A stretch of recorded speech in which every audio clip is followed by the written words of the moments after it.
Hi, this is David Bedford, and welcome back to the next episode in our History of the Quarrymen series with some rare and unique interviews. Now, we've done the story of Geoff Lee, known as George Lee, and how he convinced John to start a group. One of Geoff's best friends was Peter Hindley, and Peter was also a friend of John and was hanging around in those early days of the Quarrymen. And Peter hadn't been interviewed before, and he very kindly gave me a wonderful interview, giving some insight into Quarry Bank and those early days of the Quarrymen. Now, I did this as an audio interview, and if you want to hear the full interview, it's in the Liddypod podcast series that my friend and Paul Beasley do. But here's an excerpt from that, where Peter and I talk about those days in Liverpool, those days in Quarry Bank, knowing John Lennon, and the beginnings of the Quarrymen skiffle group. So, listen, this is Peter. Okay, so Peter, tell me, for starters, whereabouts were you born? Well, I wasn't born in Liverpool. I was born in Kendal, in the Lake District. Okay. In 1941. We were evacuated up there, obviously, during the war, because Liverpool was getting a bit of a pasting. But we actually got back to Liverpool in 1943. So we still had a couple of years of the war there. And I remember, quite distinctly some of the planes going over and the bangs in the night. And even at that age, it was crapping myself. Yeah. And of course, Liverpool changed quite a bit in those, particularly after, obviously, the May Blitz of 41. It's quite a different city. Which part of Liverpool did you grow up in then? Allerton in Booker Avenue. I lived right opposite the school, which was handy because, I just had to cross the road to the school. Yeah. So, of course, you did your 11 plus, I assume? I did, yeah. Yeah, passed that and got me usual bicycle as everyone got in those days, Dad. And went to Quarry Bank, which was the choice, obviously because it was nearest. How did you feel making that step up? Because it's one of the biggest jumps, isn't it, from primary through to secondary school. Did you feel the pressure on you to pass that 11 plus? Definitely, yeah, because my parents were quite snobbish in that respect. It was the thing. It's amazing how much it could change your whole life, couldn't it? Yeah, exactly. Yeah, and I did quite. I was okay at school. I wouldn't say I was brainy, but I coped okay, and I passed it fine, without any problems. And I was looking forward to going to school with the big boys. And how did it feel walking through those gates? Well, because I had a bike, I rode through them. Yeah, of course. Yeah, we got graded. It didn't get graded in the first year. At the end of the first year, you had an exam, and then you were graded. And I did fairly well in that one. Must have done, because I went to 2A, which was the A stream. Yeah, and I never knew John during those 2 years, but I've obviously messed around a bit in that year. And in the final exam of that year, I didn't do so well, so they put me in 3B, which was one step down, and everyone said, well, you're going into the worst class there. There's a few runs. And sure enough, they were right. And I was quite friendly with John and Pete and a few of the others in that class. So what was he like at school? What was he like? I don't know. A lot of people looked up to him because he was brash and more forceful, if you like. But others thought he was a prat. And in fact, my mother once met him. I can't remember how now, but it must have been one of the school dues. But she says, you want to stay away from him. He's not good news. But like all sons, you ignore your parents. Of course. And then has to be done. Well, yeah, you got to make a stand, haven't you? Definitely. And I know from talking to people like Rod, it seems to me that most of the stuff that John was getting up to was mischief as opposed to nasty. Would that be right? Yes, I would agree with that. Yeah, Yeah.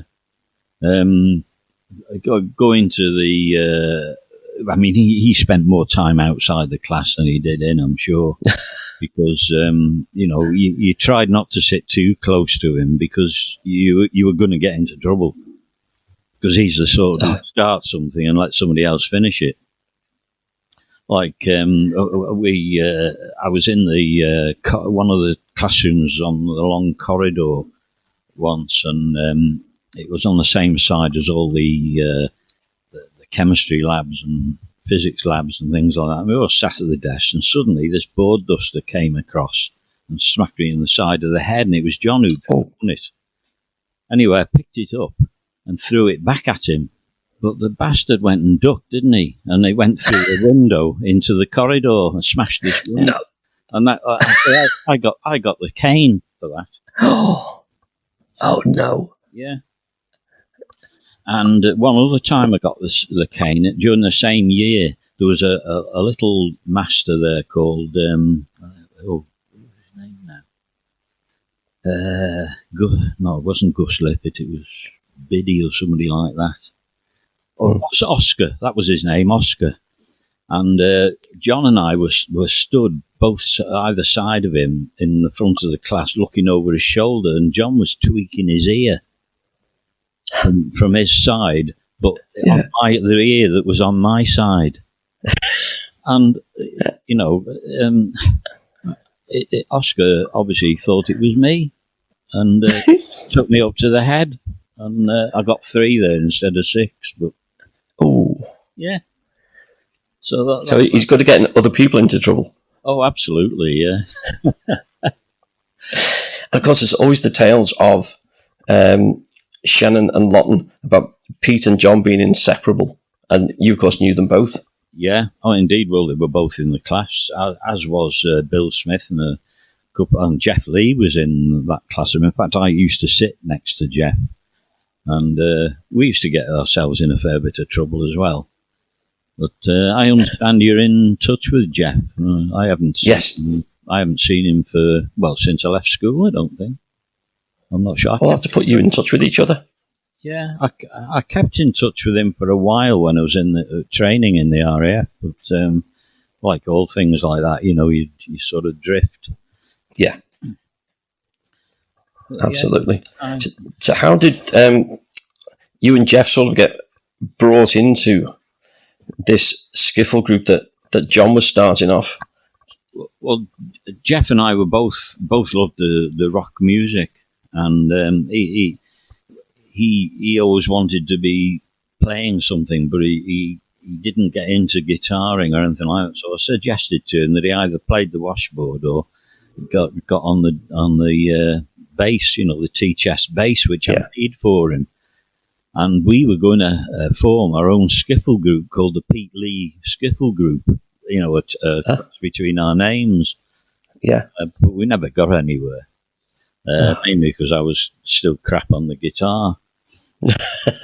But yeah, that's how John said to us one day when he found out I'd got a guitar, come along and we'll have a session. So we 2 of us got the bus up to Menlove Avenue and walked up to Pete Shotton's place, which was off Menlove Avenue, if I remember rightly. Yeah, on Vale Road. That's it, yeah. And we went there, and I'm not sure whether Rod was with us, actually, but certainly Eric was. And I think Bill Smith. And Pete's grandmother was in there. And she wouldn't move out the front room. This was her room, and we were encroaching on it. So we were playing, and John said to his granny a couple of times, "Are you all right, you old cunt?" And we to say bloody in our house was a smacking job. Yeah, and he was saying that, and I couldn't believe it. And he kept on saying that to her, and she never budged, never batted an eyelid. And then after about, he must have said it to her half a dozen times, and quite loud as well. And anyway, later on, sort of half an hour later, Pete said, I'll nip in and make us all a cup of tea and get some biscuits. And John went out there with him, came back in with these biscuits, and as he was passing the Grand's chair, he sort of half whispered, "Do you want a biscuit, Gran?" She says, "Oh, yes, please." Oh, God, no. And we just fell apart. So she must have heard every single word he said and did nothing. She did, without a doubt. Yeah.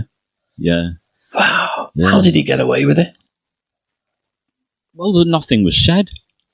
Yeah. No, we just couldn't stop laughing, and it just went, it was blown over, and we carried on, had a cup of tea and a biscuit, and carried on playing. But amazing. Yeah. But no, I went. It's an interesting thing you mentioned about the use of language back then. Trying to get it in context, because as you say, just the mouth. Sometimes even just saying like a word like "damn" would get you a clip around the ear hole. Oh, absolutely, yeah. I mean, I was in the Scouts at the 22nd Allerton, which was on that church on the corner of Menlove Avenue and Booker Avenue. I was in the Cubs there first. That's right. And we played games as we did, and we were running around these chairs, calling each other twats and things like that. And there was only sort of 10 or 11. And I came home, and my dad says, had a good night? I said, yes, I've had a brilliant night. We've been running around these chairs and calling each other twats and telling each other to fuck off. And Dad really laid into me. Oh. And I couldn't understand why, because all I'd done is heard these words. I didn't know what they meant. Yeah, I got stung, that did. It's amazing, because there's some people I've met over the years, and they would say that they never really heard a swear word out of John or anybody else, but it seems to be the majority of people I've spoken to have said. I mean, Michael Hill, his classic one was, he said, "All my best swear words I learned from John." Yeah. Oh, I wasn't sure to swear in John. Good Lord. Now, did he come across as like a gang leader, or did everyone just naturally just look up to him? I don't know whether he was a natural leader, but certainly most people that were associated in that class with him looked up to him. I think that's probably the best word to describe it.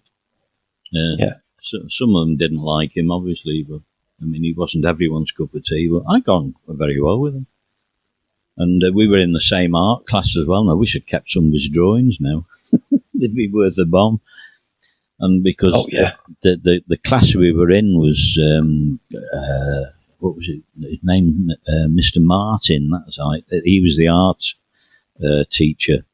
And if you did anything wrong in his class, he used to bend you over the desk and give you the edge of the ruler across your arse. And believe me, you did not stop breathing in for about 5 minutes. Wow. Hurt. My God. I can imagine. I mean, it's almost, when you look back, what teachers were allowed to do. If you did it in public, you'd be arrested. Well, you wouldn't be able to do it now. No, definitely not now. But there was no malice in it, and you took your punishment then because you knew you deserved it. But there was one other guy, I don't know whether you'd keep this in or not, called Percival, and you could scrub his name out at you, but if you misbehaved in front of him, he used to take you up into one of the upstairs classrooms when there was nobody about and feel your arse. No. Aye. And I remember him getting hit once, and I'm not sure whether it was John that hit him because they'd taken him up there. Yeah. But one of the guys in the class certainly put one on him for doing that.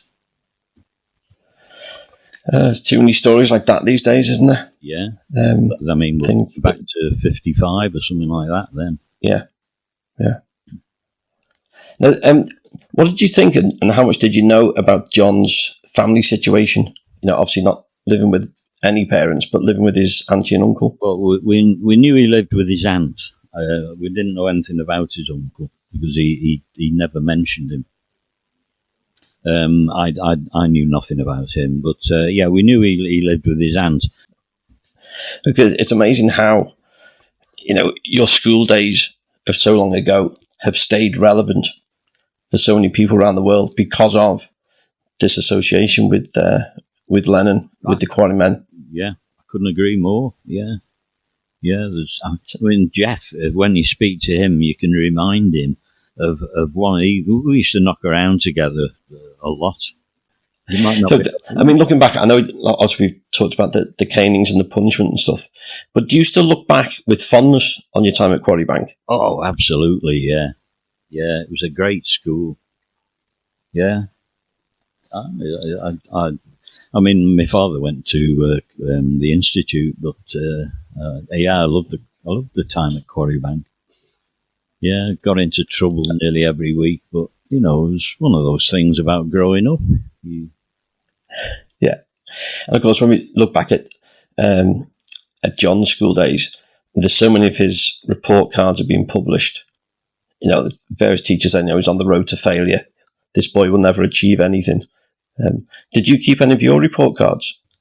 I didn't get the chance to. I'd have loved to have had them. I'd love to read them now. Yeah. Yeah, it's things like he set himself low targets and failed to achieve them, Yeah. I can relate to that.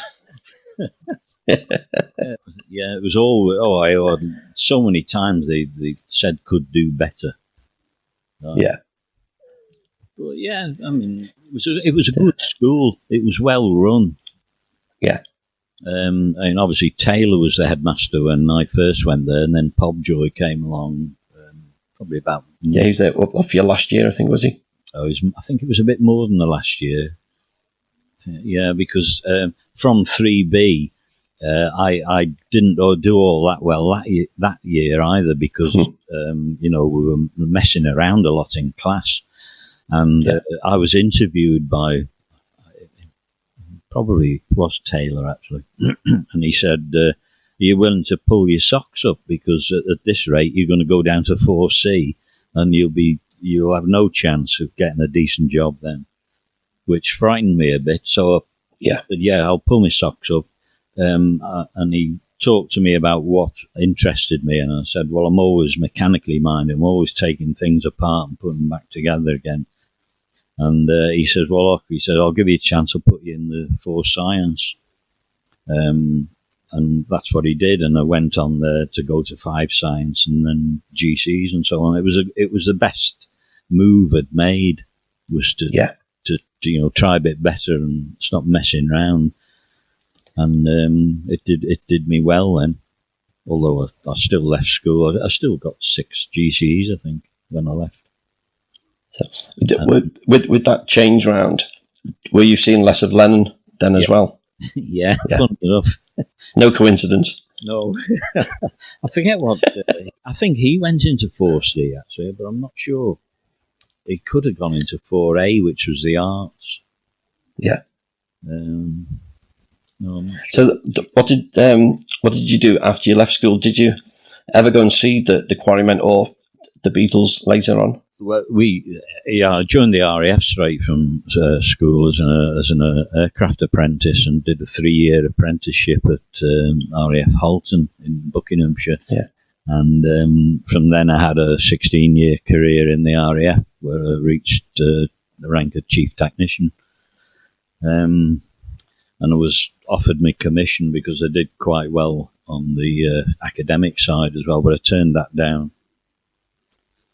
Right. But yeah, I used to come home on leave while I was serving my apprenticeship, and I used to go out with a friend of mine called Brian Wilson, who I'm still in touch with now, and we used to go. There was another 2 guys from Quarry, Dave Carswell and Yelworth Williams, all in the same year as us. We used to go down to the Jacaranda and the Iron Door and the Cavern when I was on leave. So that was our sort of doings after I'd left school. Yeah. So what do you remember of the Jacaranda? It was dirty and dingy. And I met a girl who got engaged to there actually for a while. But, that didn't work out. But yeah. It was all right. Yeah. And I remember the Iron Door as well. Yeah, the Iron Door is one of those clubs that isn't talked about enough, I think, because there's so many great bands played there. That's right, yeah. I remember Billy Fury playing there. Wow. In fact, I played on his guitar once there. Did you? He just left it, in a corner, and I picked it up and had a strum of it, and he told me to put the fucking thing down and get out. So I hope you enjoyed that. Again, another little glimpse into life at Quarry Bank and those very early days of the Quarrymen. Just shows you what life was like here in Liverpool and how the group got going. And Peter's little part of that story just gives us another glimpse into Quarrymen history. So tune in next time for the rest of the series. If you've missed anything so far, don't forget you can start at episode 1, work your way through. Enjoy it, and I'll see you next time.